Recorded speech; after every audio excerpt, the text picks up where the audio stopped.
Hey everybody, Todd Mitchell here. Glad you're back with us once again. Our friend John Schreiber is going to join up in just a moment. Tonight we're talking about GDC's State of the Game Industry survey results for the year. We're also going to talk about our first podcast giveaway, thanks to our friend Morgan Ramsey, who's a best-selling author in the game dev category. And we're also going to talk about a little mystery I solved about some gaming memorabilia I received as a gift. So a lot of fun stuff on this episode of the Game Dev Breakdown Podcast.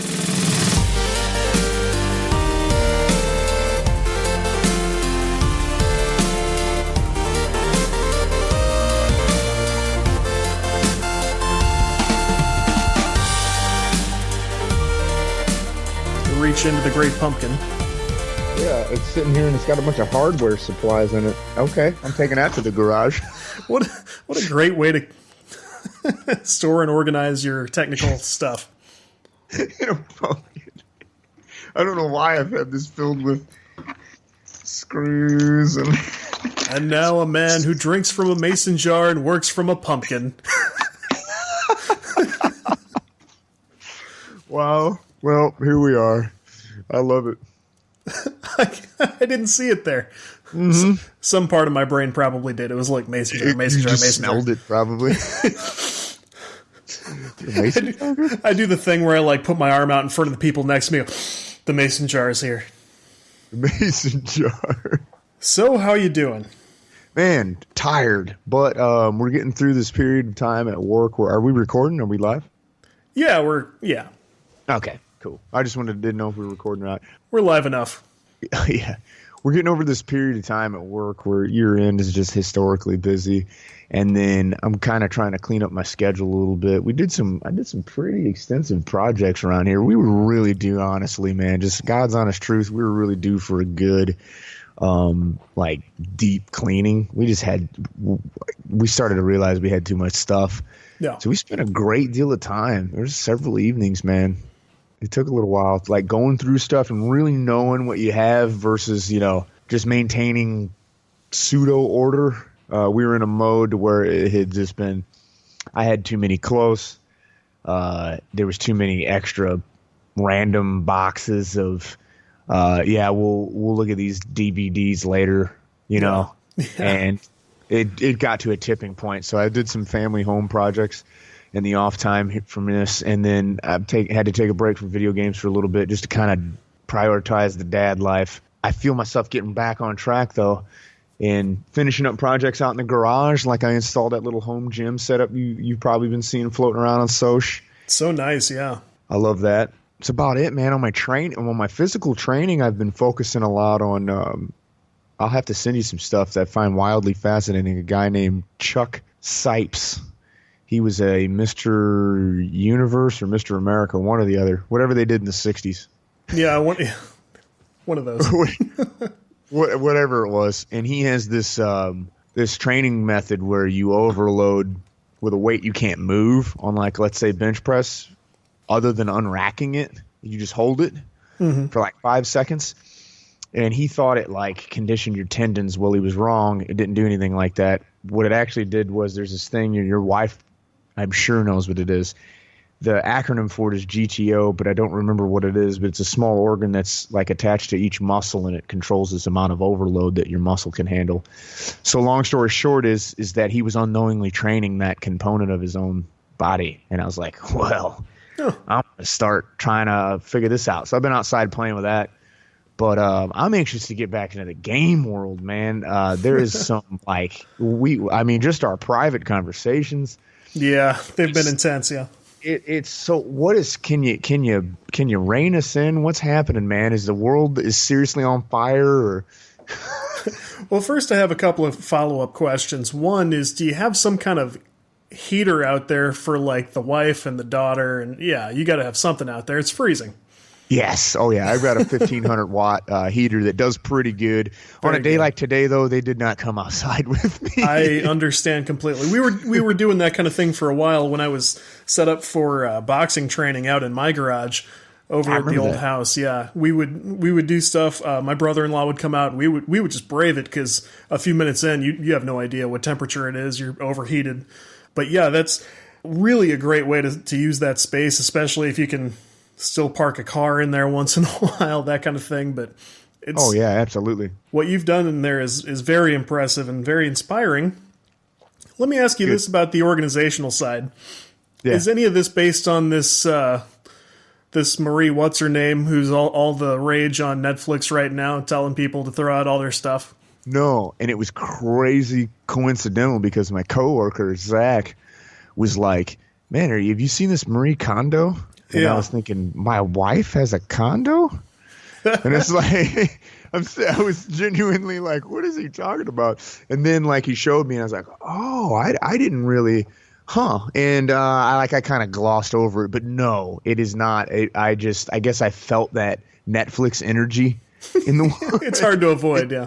in the ether, Yeah. and like it snapped. It was around New Year's, and I just went for it, man, and did a deep organize. Well, that's good, and I'm glad it wasn't just some wild craze for you. But yeah, man, we've been talking games. I've been playing a few things. I found out that Path of Exile, which we talked about like many Yes. episodes back, which is sort of a Diablo competitor, but it's free to play, which is nice. That is available on the Xbox One, plays like a dream, great controller support. I've been going nuts on that on the few nights that I have time at the end of the day when my kid goes to sleep.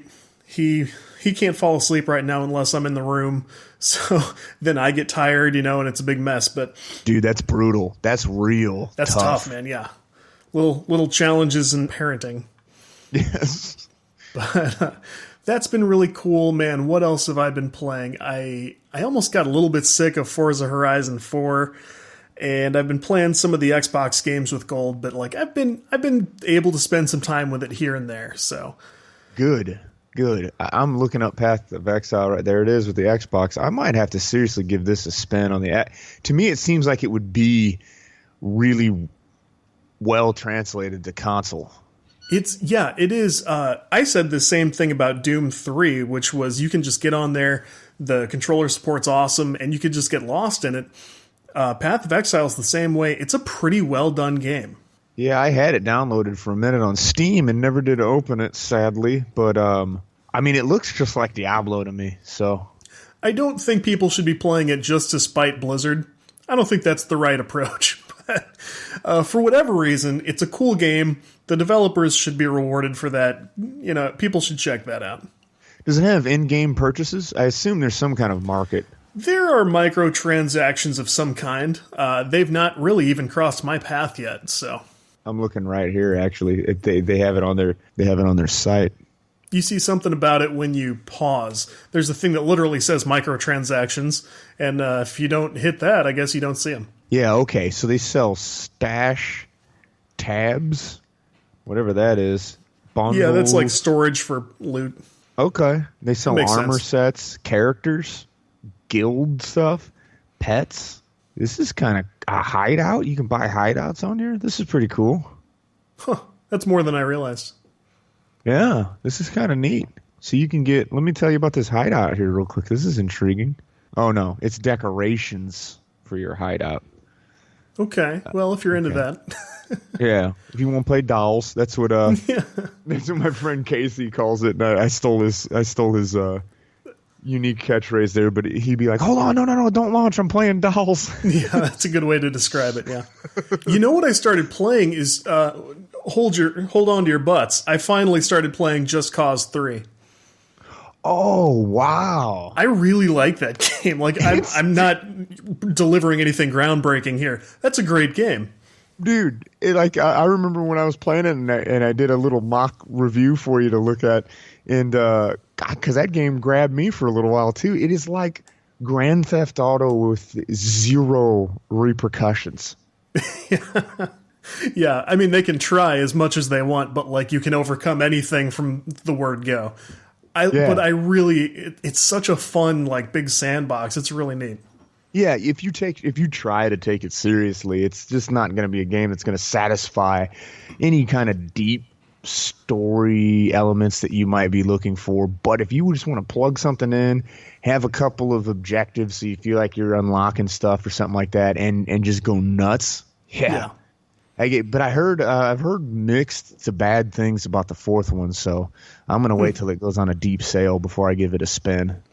Well, not too far off of that type of gameplay is Crackdown 3's coming up. Oh yeah, it's gonna have Terry Crews in it, basically, right? And it's going to be effectively free if you have the Xbox Game Pass. So I will be all over that. Yeah, I have that. So yes, Yeah. Crackdown 3. Oh, is that like middle of February? It's coming right up. Oh, good. This Yeah. might be a great thing for me to really want to sink my teeth into. Oh, I'm stoked. Thank you for reminding me about this. I am stoked. Get excited. That game has been many years in the making. They've been working on that for a long, long time. Oh, you can pre-install it right now. I don't know for sure that that'll translate to amazing gameplay or anything, but I think it's been handled with great care. That's the best I can say. Now, on the Xbox Gold, can you download the games that are playing everywhere? I don't know. I've not tried that yet. So can I download basically to my PC? I don't know. If it's a Play Anywhere game and it'll be part of the Game Pass, then you will be able to download it on your PC. Yes. Forza Horizon 4 is an example of that, which I have played on That's both. right. Yeah. That's right. That's why I was able to get that. Okay. And I know this is like, why would it work this way? But I really wish I could get that to come up on the Steam link somehow.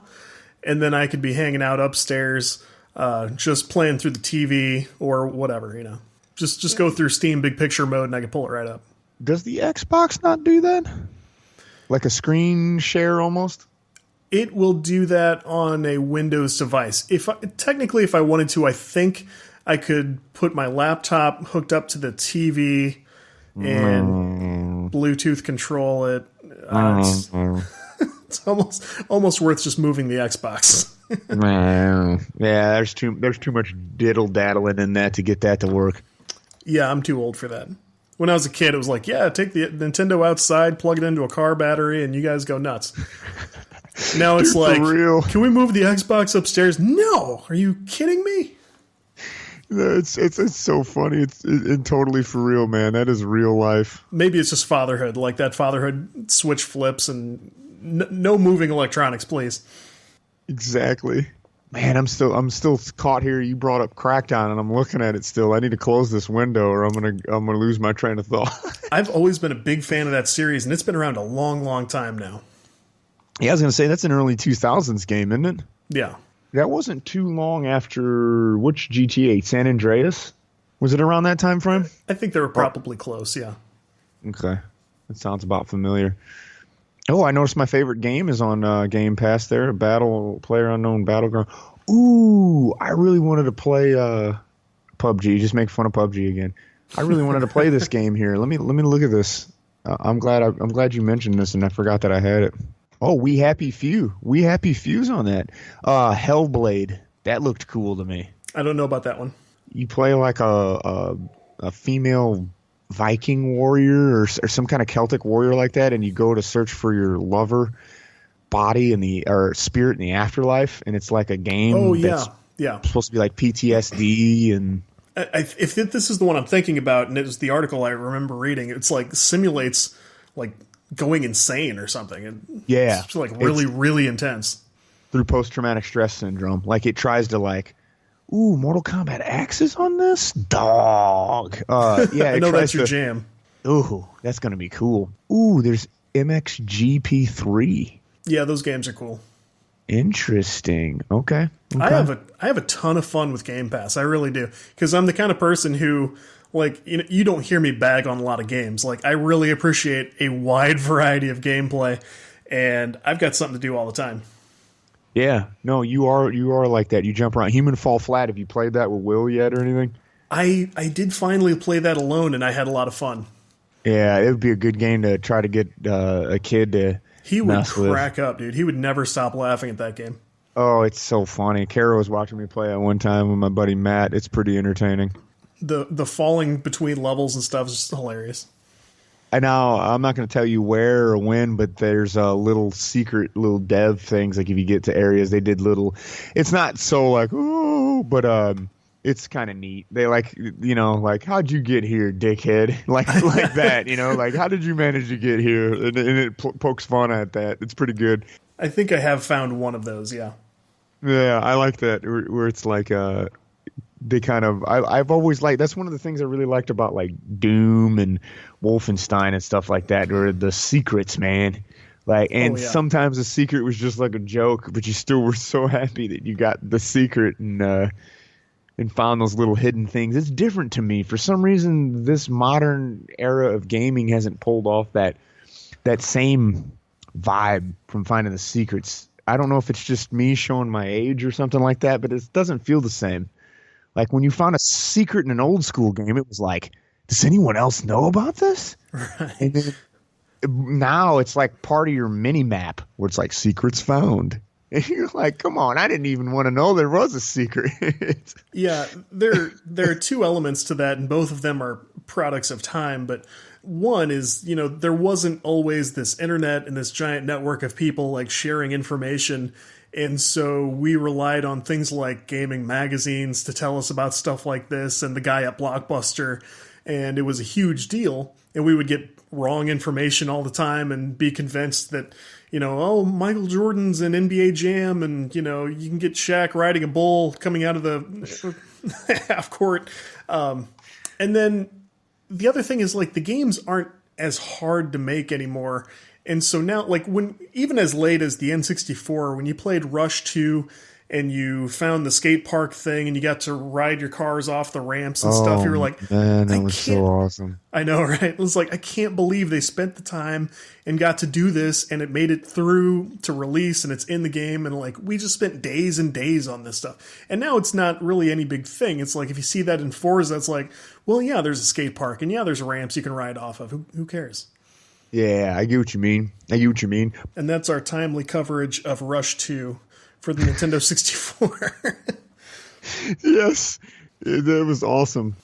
Well, we got a few things to do, and I'll let you pick which one we want to do next. We're going to start talking about our big giveaway tonight, which is amazing. Oh, cool. We have a very cool product to give away. We can talk about our memorabilia mystery for the week, and probably for the last time. Somebody gave me a piece of gaming memorabilia that will make you scratch your head, and I'll tell you about the mystery I solved. Oh, yes. Or we can talk about the GDC State of the Game Industry survey results. So that feels like bait. So let's talk about the giveaway, man. That's very enticing, and you came right out of the gate with it, and I want to get it out there. I think that's a good choice, and there's a reason I'm doing it this way. This is intended to be a listener giveaway. This is not something that I want to use on Twitter to like gain a bunch of followers. I do want to always help get the word out about the podcast, but we have a pretty dedicated community of people who listen to this show. I want to try to make sure one of them get this book. This is the book Online Game Pioneers at Work by Morgan Ramsey, who is a best-selling author in the game dev category. Here's a look at that. If you don't know about this, then you haven't been listening to me, because I recommend this guy's writing all the time. He started with Gamers at Work, which was a series of interviews with studio founders like Trip Hawkins from EA and Bill Seeley, who worked with Sid Meier. There were just a bunch of guys and girls as well, of course, who started these incredible studios. We think back about like the golden age of computers and the early consoles and everything. This book is Online Game Pioneers at Work, which is a follow-up book. Let's look at some of the founders. We got John Romero of id Software. That's a big deal, of course. Neil Young of NG Moco, Ian Bogost, who has written a few books of his own, David Perry, Doug Watley. It's just a bunch of guys who have done really well. Ray Muzaika of BioWare. That's a big deal. Raph Koster, who is a legendary designer. So this is just full of really good stuff. This is a valuable book. This is not cheap. So what I think I want to do is, if you're a listener to the show, you would like a copy of Online Game Pioneers at Work signed by the author, which I will not reveal the message, but it's a very nice signed message from Morgan Ramsey.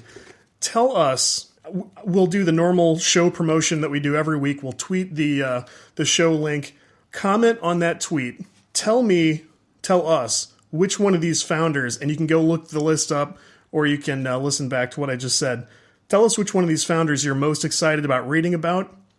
Retweet the show link, and those are my only 2 requirements. We will pick someone at random who did that, and I will get in touch with you, let you know that you won, and we'll get you this signed book by Morgan Ramsey. Fair enough? All excellent. That is fantastic. And yeah, I got to check that out, man. You got to just drop a bunch of cool names on that. So they all had involvement in that?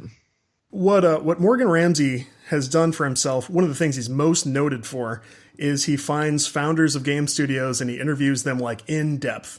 He finds out their origin story, how they decided to work in the game industry, how they got started. In a lot of cases, especially in Gamers at Work, it sort of talks about the eventual demise of different studios. It is fantastic. So let me go through the list real quick. There's David Perry of Gaikai. I don't know how to pronounce that studio. Doug Watley of Breakaway Games. Victor Kisley of Wargaming. Gaute Godiger of Funcom. Jason Kapalka of PopCap Games, which I know about. Like I said, Ray Mosaika of BioWare. Raf Koster of Metaplace. Ricardo Zacconi of King, which, very famous studio. Emily Greer of Congregate, that's a good one, I read that one. Ian Bogost of Persuasive Games. Richard Garriott of Origin Systems, one of the only people in the book I'm sure who have been into space. Wow. Richard Garriott, I've had the pleasure of tweeting back and forth with him just a little bit. He's a fascinating guy. Ilka Paninen of Supercell. Supercell, obviously, very huge for Clash Royale, all that stuff. John Romero of id Software. Greg Zeshuk of BioWare. Rainier, we're almost through the list. Rainier Patterson of CCP Games, who does EVE Online. Yeah. And Neil Young of NG Moko. That's why this book is so big. It's a big old book. That is incredible. It is full of good stuff. So if you don't happen to win this giveaway, you still need to check out the writing of Morgan Ramsey, because if you're a game creator, these are basically the Old and New Testament right here. That's incredible. That's really cool, man. Yeah, so I am both happy and jealous for the winner. So this is a cool thing to have, yeah. It also, I'm going to tell you, we're going to spot you some bookmarks, but not all of the bookmarks that we were sent. You'll win a couple of bookmarks. So there you go. Go get them. Like I said, tweet on the show tweet and let us know which one of those people you're most interested in reading about. The rest of them will not take it personally. And then retweet the show tweet, and you will have a chance to win. Nice. Very clear directions. Very easy. Good luck. Good luck. So with that, you want to hear about the gaming memorabilia mystery I had to solve? I am still worried about talking about GDC, and I don't know if I want to end on it. That's a good point. Let's end on a high note. Yeah, I think I want to end on something a little fun, because I have a feeling I am not going to like the state of the gaming industry survey results. This is not all smiles and sunshine. This gets a little dark. Let me pull it up. So what you're looking at here, if you're John and no one else, is the State of the Game Industry 2019 survey results. When I heard about this, I went, what are they doing? Are they really trying to interview everybody they can? And I looked back in my email, and yes, they are, because they asked me to fill this out before the end of the year, and I declined to. I forgot about it. And gotcha. But basically, out of all the respondents they could get, and that was under 4,000, but that's an okay number. They have put together some results to questions that I guess they just basically came up with themselves. There are a few themes which you will see. Some of it's interesting, and some of it is a brochure for socialism, which we will talk about in a moment. It's let's just dive right in. So a lot of this is sort of a narrative that they try to tie things together with. They say nearly half of game makers work over 40 hours a week on games. Take a moment to process that. Nearly half of game makers work over 40 hours a week on games. Now, what I took away from this, and I try to do this with any statistic I hear, I try to sort of flip it around and see what it sounds like then. If you do that with this, you've basically got less than half of game makers are working more than a full-time week. Now, if you if you go by articles you read and things you hear about, it sounds like the game industry is just a giant sweat mill, where everybody's just forced to work day in and day out and no one ever sleeps. And a lot of the industry is independent and it's very small teams who have to work like crazy either way. I was actually surprised to hear that less than half of the industry is working more than 40 hours a week. Yeah, for real, with the narrative that I've seen pushed in other outlets. Right. The question becomes what is half of the industry so upset about? But let's go on. This continues to get interesting. We have the data on the next page. The question here is, what were the reasons you believe caused you to work those maximum number of hours per week? And it has a breakdown that says, I don't consider the amount I worked excessive. That was 28%. Management pressure. That was only 10%. That was only, wow. Of the people working an excessive number of hours, only 10% felt that they had some kind of mandate or some kind of expectation from management. The rest is basically self-guided. There's a peer pressure factor. That was only another 10%. Self-pressure, 33%. I don't know I just did was 12%. That's my favorite shit I have ever seen on a survey. I don't know. I just did. And it was 12% higher than management pressure was the guy that was like, I don't know. I did. I did it and here I am.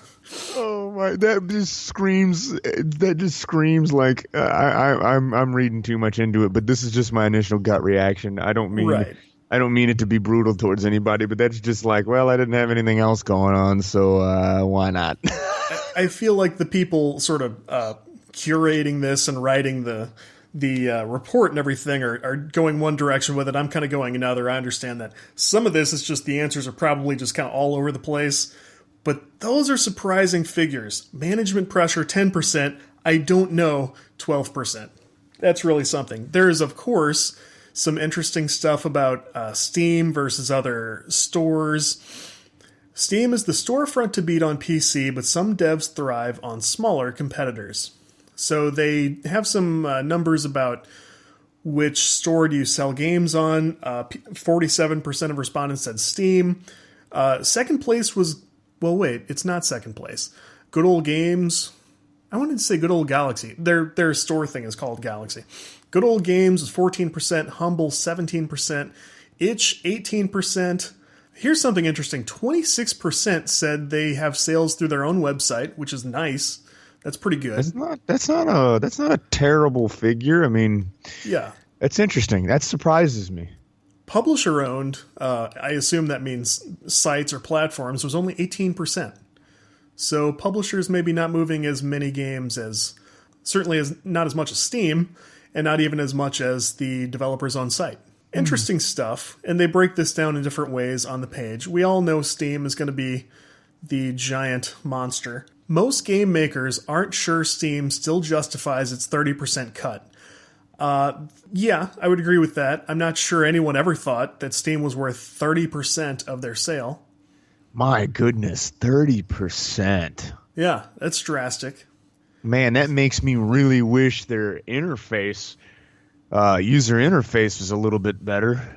Yeah, everything should... We were just talking with Michael Hicks about this.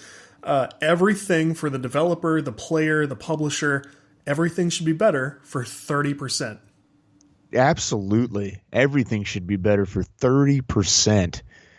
Boy, that sucks. That sucks. So, after all this, and there really aren't any big surprises here, we move on to the issue of unionization. This is another one of these funny phrases. Nearly half of the game industry professionals think game industry workers should unionize. Nearly half of the industry think workers should unionize. So again, less than half think industry professionals should unionize. And they of course phrase this the way they want it to sound. Then there's a question, so they break down the responses to do you think workers in the industry should unionize? Yes is about 47%. Okay, that's a lot. Maybe, which means there are some kind of doubts, 26%. No, 16%. And don't know, 11%. You know what that tells me? And I thought this when I was there last year, listening to the very first sort of rallies about like, we got to do this. Yeah. What do we want? Yeah. All that kind of stuff. Yeah. I was standing there thinking, these people are all pretty young. Most of these people have not worked in any other industry, probably. I'm not sure they know what they would gain and what they could lose in a union. And that's not disparaging in any way. Unions aren't that common if you're not in certain kinds of work. I really think there's sort of a lack of knowledge, and they just think like, they just get this stuff that people are feeding them going, well, if we had unions, we'd have power, and we could stop crunch, and we could blah, blah, blah. And they go, yeah, union, and I think that probably makes up a lot of that 47%. Yeah, so that they can use the union to squash the management, the evil management, forcing them to work hours over what they want, right? Which is only 10% of the polled population.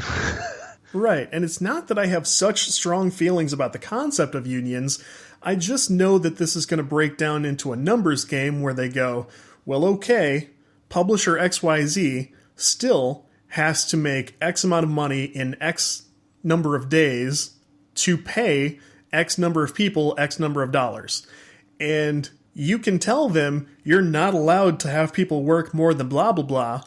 Okay, that's fine, but that's going to dry up. The budget's going to dry up. The jobs are going to dry up. It's just, and I'm not saying it's right, but it is reality. Well, here's okay. I work for a company that I'm not in the union, but the main driver of our company are union sheet metal workers. What ends up happening to some degree is that the bigger contractors they throw their weight around more, and they have the bigger customers. These AAA dev studios that everybody seems to be getting thrown up in arms about releasing, games on outdated engines that are buggy, and they're doing these cash grabs and everything like that.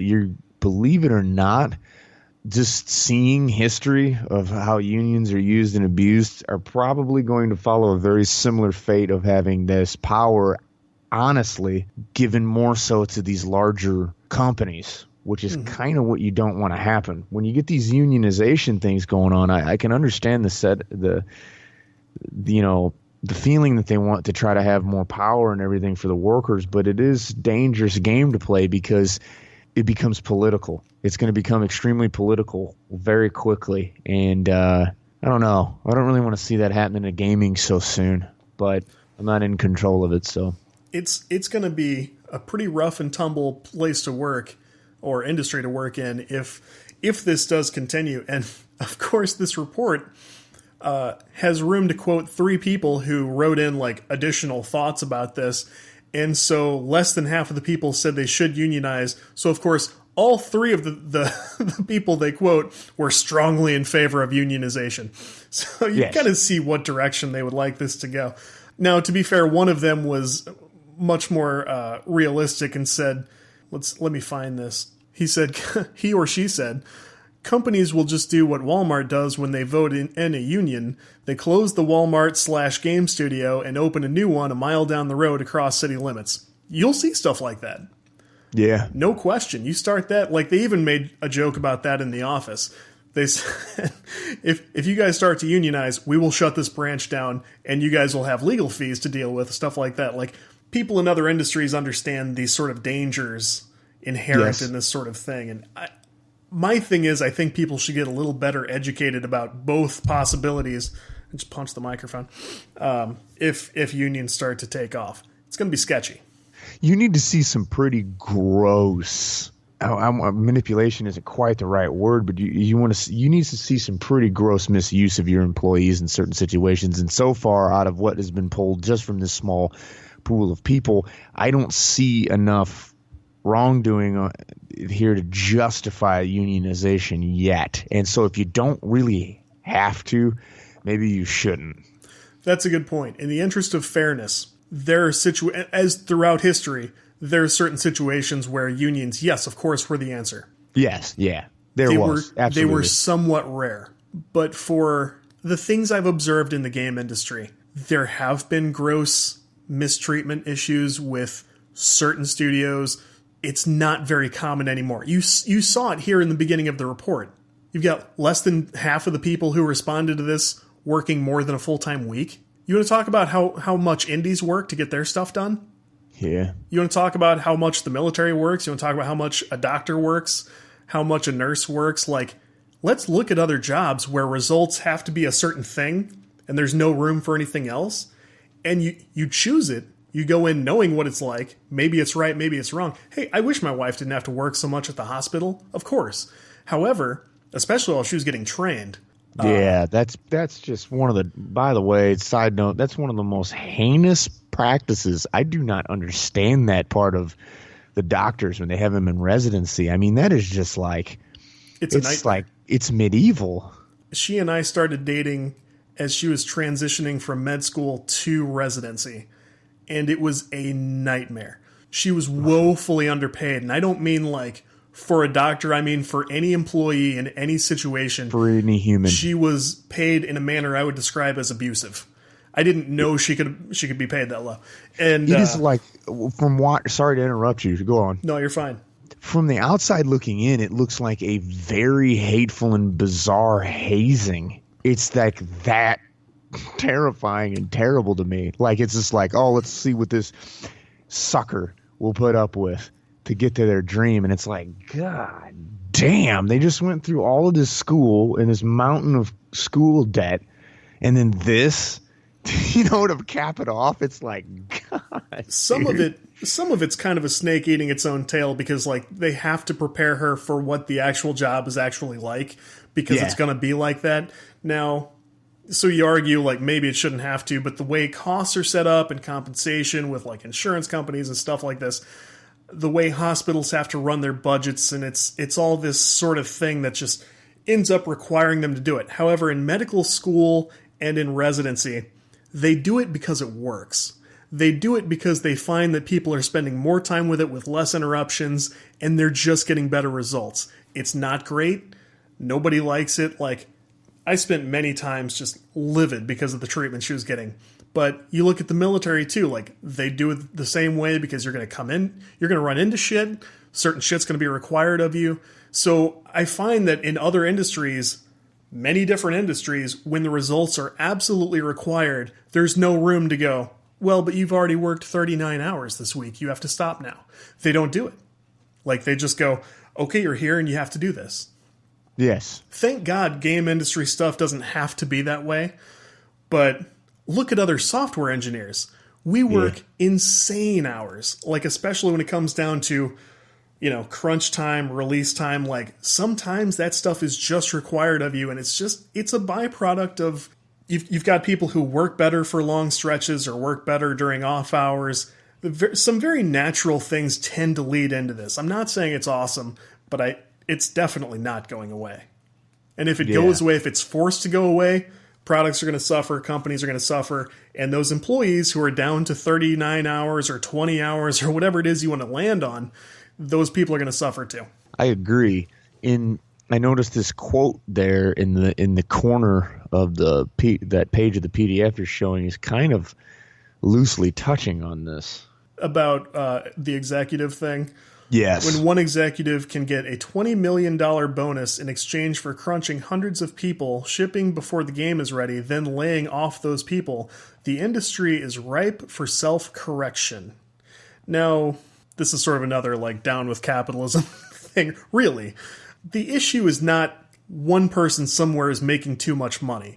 It's an issue of how does this get done? What's going to keep the company afloat? You can't force an executive not to earn a certain amount of money. You just can't. That's not how the world works. Yeah. It's just not. And if it was, that executive would go work somewhere else where he was allowed to make more money, and you would still have a huge problem. You probably need that guy. You know? Yeah. I mean, in the case of Red Dead Redemption 2, they were angry at the guys who founded the studio. It's like, well, what do you want? You want those guys to go away? What's going to happen after that? Yeah. See, I don't know the full story there, but I did hear some musing over the crunch there leading up to the release. I think there probably is some mismanagement in the industry. I don't doubt that. I don't think it's nearly what people suspect. I think that the nature of software development requires a great deal of what people are seeing and don't like. It's stuff the rest of us have known for many years. That's a pretty solid point, because I was getting ready to say is that, like, I don't normally have to work too much extra. It does happen on occasion.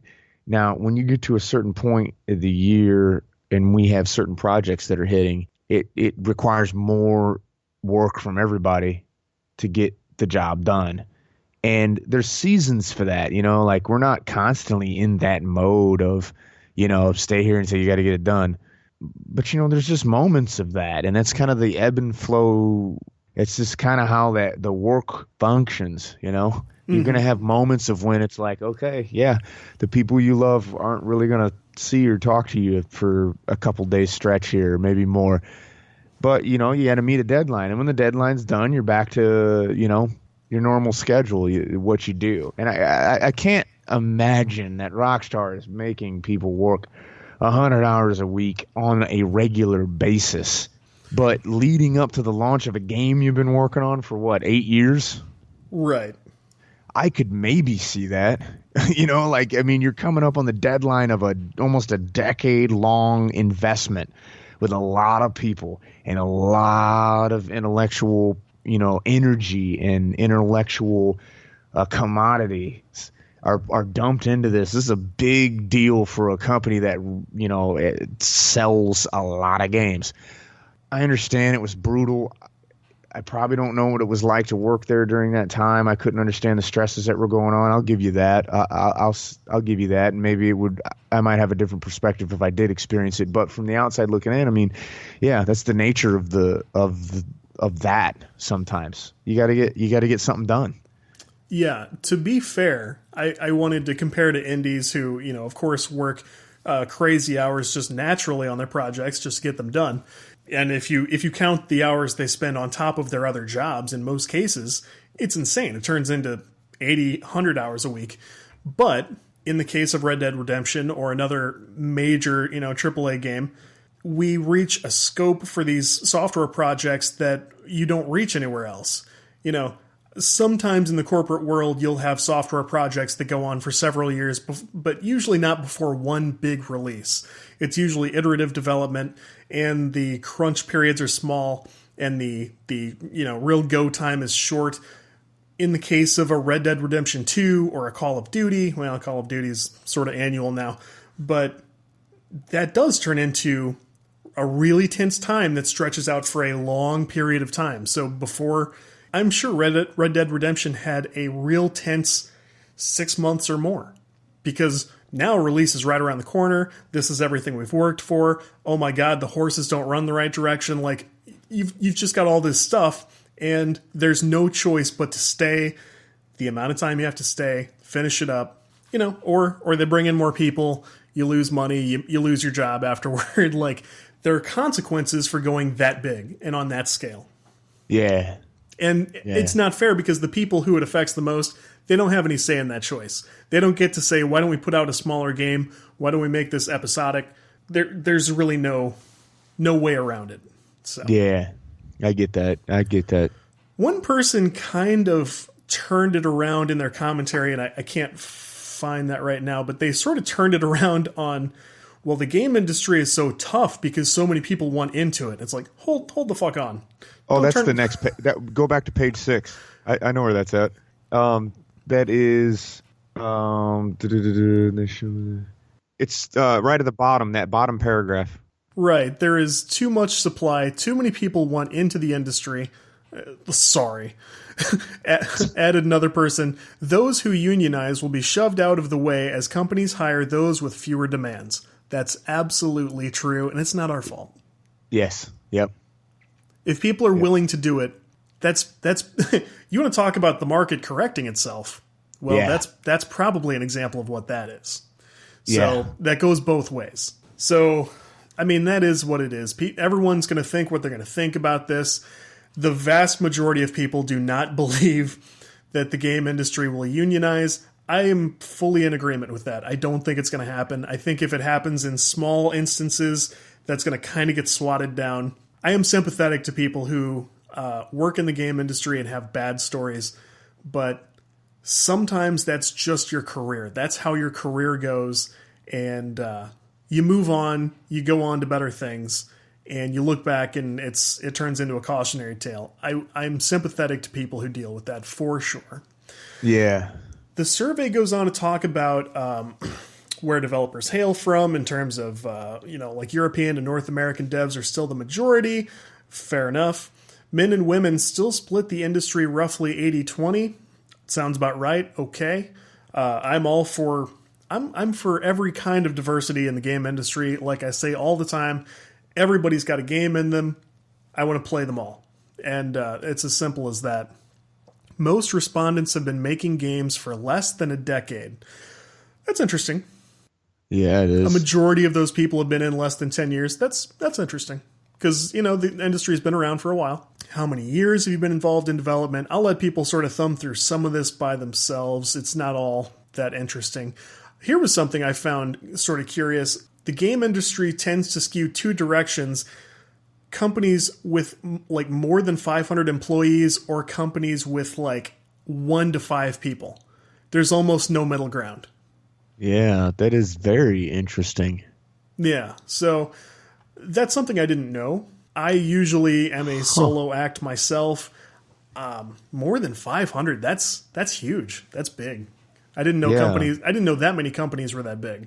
So yeah, wow, that is the most fascinating stat you have brought up on this so far. That is very interesting. That's very surprising. It's like top and bottom heavy, and there's like nothing in the middle. The middle's all over the place. So that's interesting to me.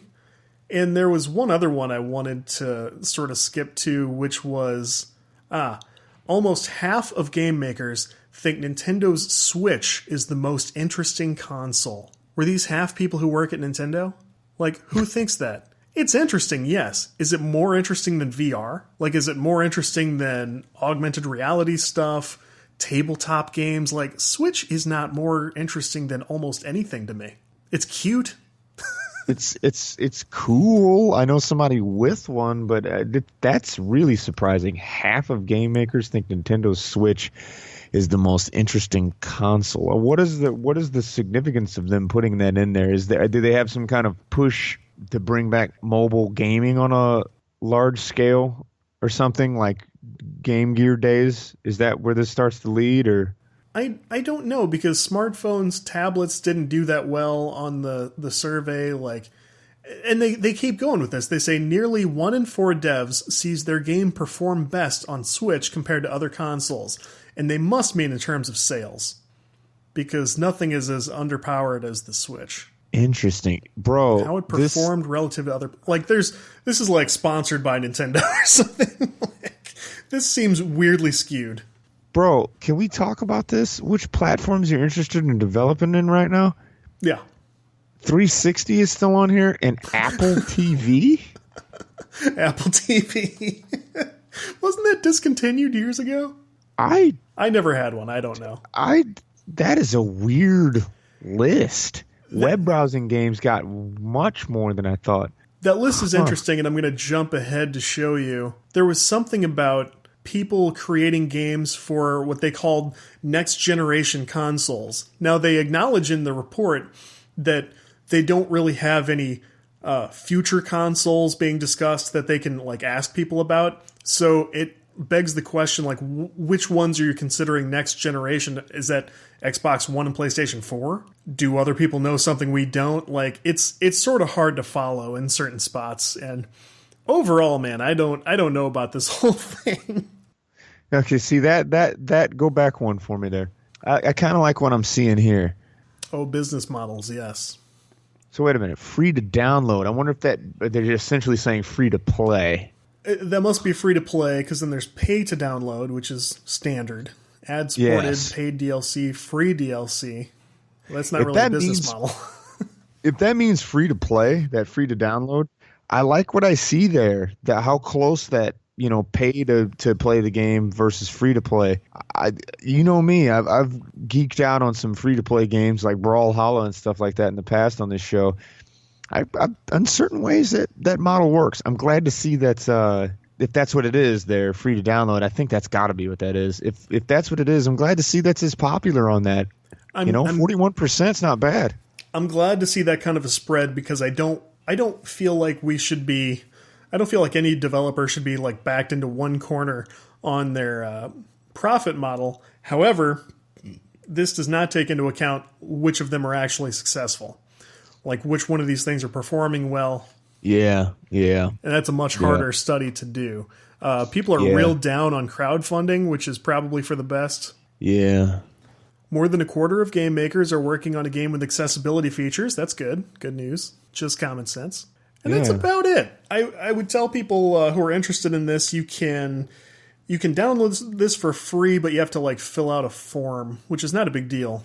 I'm sure if you go to gdconf.com, you can go through this big whatever this is. They do this every year, and I think it's interesting to take a look. Yeah, that's the game development industry, state of the industry. I'm not as mad as I imagined I would be after that, but that was interesting and enlightening, kind of to dive into to see what they're talking about. Isn't it just curious how they wrote a lot of it, and really not curious but very obvious? Yeah, how they want a certain narrative to be pushed. It's like all of the almost half, and here's all the reasons why, and all this stuff. Like I don't understand. And almost half, less than half. Yeah. And they did this last year. They stood there and had these big spirited rallies about we're going to unionize, and this is the future, and we're coming up on another year, and it's the exact same thing. Not much has taken place, and that's not. I'm just saying it's such an unnatural direction for the industry to go. I'm not surprised in the least. It's not going to be a natural thing. Yeah. But anyways, man, okay, that was pretty dark. It was pretty sad. But I've been curious all day. What is this memorabilia, man? I've been curious all day, my man, because you teased me a little bit, and so I backed off, and now I'm ready. I feel bad, for teasing you with this all day. Okay, so here's the whole story. My father-in-law, wife's dad, says, he texts me and he goes, I was watching, it was something like Pawn Stars, one of these like antiquing shows on whatever channel. And he goes, they had this telescope on there, which sold for like many thousands of dollars. And he goes, I bought something just like this at a flea market over near your house. So I said, okay, that's cool. He goes, it's got this thing stamped into the side, and when I search for what it says, these video games keep coming up. And now I say, okay, interesting. So here's what the item is. I'm holding it here. Let me take the cap off. This is a telescope that looks like it comes from piratey times. Yeah, got a good look at that. Thieves. It's like, yeah, Sea of Thieves, exactly. It's high quality, it's very heavy, it's like brass, and it's got like a leather cover on the top with real stitching. Like, I'll try to hold this in the camera just for your benefit. Yeah. Look at that custom stitching, and you can kind of see the stamp right there. And it's got another one actually stamped into the material.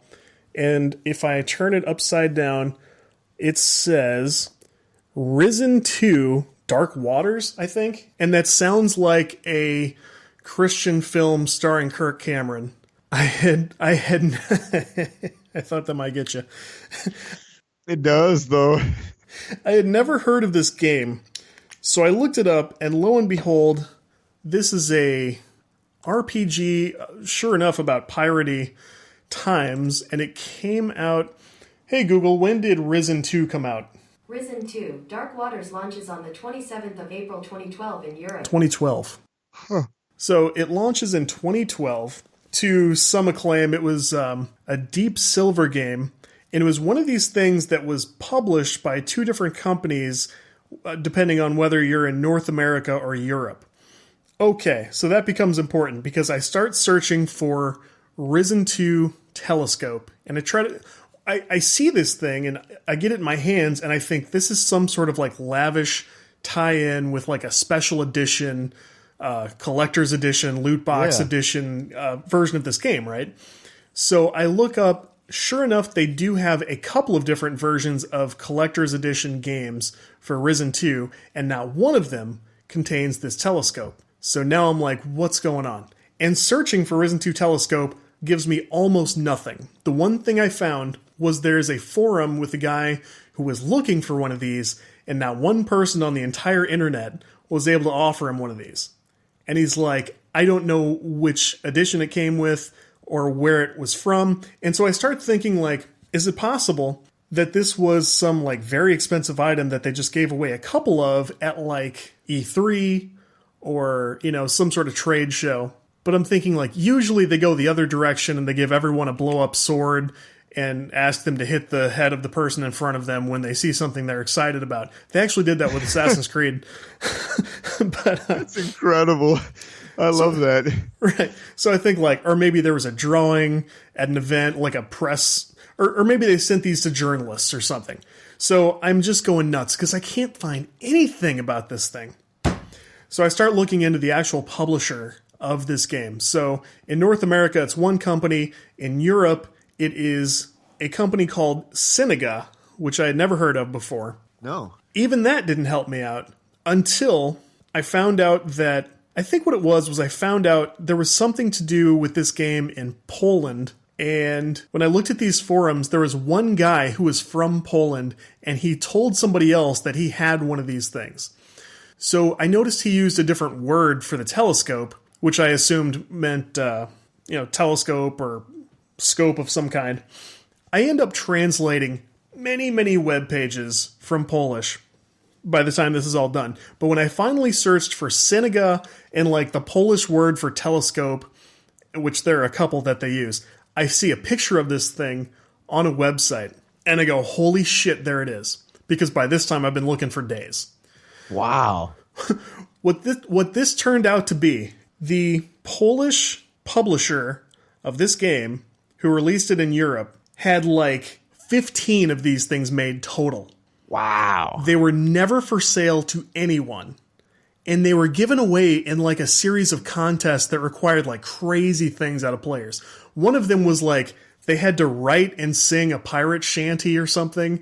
And they picked winners through the website. Everyone who got one of these things did something nuts. That's crazy. It was these super interesting contests. And at some point, so then I figure out okay, clearly this thing belonged to someone in Poland or Europe at least. Yeah. But somehow it made its way overseas to the Midwest and to a flea market about 20 or 30 minutes from my house. That's so weird, dude. So I texted him and I said, tell me exactly where you got this thing. And he gave me the name of the city and, Wentzville. It came from Wentzville, Missouri. Do you know any of the things they do in Wentzville? What is Wentzville known for? I don't know what it's known for, but two people I speak to, one on a regular basis and one on a semi-regular basis, are from there. Okay. So a couple of things Wentzville is known for. They've got giant campgrounds, which are really cool. You go park in these fields and they have events in the woods and stuff. A couple of them one is the Ren Fair. That's where the Ren Fair is held. Yes. And then they have another totally separate one for pirate stuff. So I didn't figure out. My theory is that someone had elaborate pirate garb for probably both Ren Fair and this pirate festival thing. They found this thing on eBay at some point and they ordered it for their costume. And when they were done playing with it, they sold it to somebody at a flea market. I bet that's 100% what that is, buddy. That's all I can figure out. And it was so hard to figure out. That's wild, man. So that is the case of the Risen 2 Dark Waters Pirate Captain's Telescope. This is supposed to be modeled after the little fold-out telescope that the captain would use to actually look for other ships that were about to maybe attack. That's something you keep. Yeah, I'm gonna buy a wooden box where I have something no one else I know will ever see personally in their lives. No, that's kind of neat, man. I would keep that and at least put it on the desk. Right. It's going to have a special place on my desk. He bought it for, he said, $10, and he was super disappointed that it didn't turn out to be a real pirate telescope, which I understand, because this thing is such high quality. I get it. I get why somebody would think that way. So that is the story, and I've been dying to talk to somebody about this, because most of this happened in December. So that is incredible. What an incredible thing. By the way, in Wentzville, there's a place called Rookies that their hot wings are just yum. The perfect blend of times past and modern wing technology. Yes, yes. Wow, that is such a cool thing, man. What a neat little thing to have. What a neat little treasure. And I would say keep that not so much as because it would be worth anything naturally, but because of just the what the heck about it. You know what I mean? I would keep that. If that fell into my lap, I would keep that because it's just like what the heck? This is at this point worth a good amount of money, but the rarity of it, I will never get rid of this. Like somebody will, I want to be buried with this thing. First of all, because it's such a nice gift. Like he saw it and he found out what it was and he thought about me. And I'm sure in the first place he bought it so he could play with my son with it and go, oh cool, look at this telescope and you guys can play together. And it's just such a super sweet kind thing. And then when I found out about it, we had a fun time texting back and forth and sending pictures and stuff and like sort of solving our little mystery and stuff. It was a nice bonding thing, you know? Good. So this is very important to me, but I was super excited to show it off a little bit. I might do a little write-up about all the things I just said for the site so people can get a good look at it. Because I think that's worth your, everybody's time. This is pretty cool. Yeah, people look high and low for these things, and who knows who the other ones even went to. So, wow, it's like Pokeballs, or not Pokeballs, Dragon Balls. Like Dragon Balls, exactly. They're like Dragon Balls. I think you were exactly right. I think that was the perfect note to end the show on. Great. I love that, man. This was a good, fun format, and yeah, that was such a cool story. Thanks for sharing that. Yeah, super exciting. So I'll throw some pictures up with the show. Don't forget about our giveaway. Let us know who you're interested in reading about and retweet that show tweet, and you will have a chance to win. And if it doesn't go to a listener, I have failed as a father and as a podcaster. So thank you, John, and let's do this again sooner than we waited this time. Absolutely. All right. Thank you, as always, to our friend John Schreiber. Always great to have him on the show. Thank you to Morgan Ramsey for a copy of his latest book. If you want a signed copy, you guys know what to do for a chance to win. If you enjoy the Game Dev Breakdown podcast, you can subscribe on iTunes, Google Play. You can follow at Spotify. Reach out to us on social media. Let us know how we're doing, what topics you'd like to hear more about. We love bringing you the content you want to hear. And follow all the action at CodeWritePlay.com. That's sort of our place to collect all of our activity on the web. So until next time, my name's Todd Mitchell. You guys keep up the good work, and we will talk to you soon.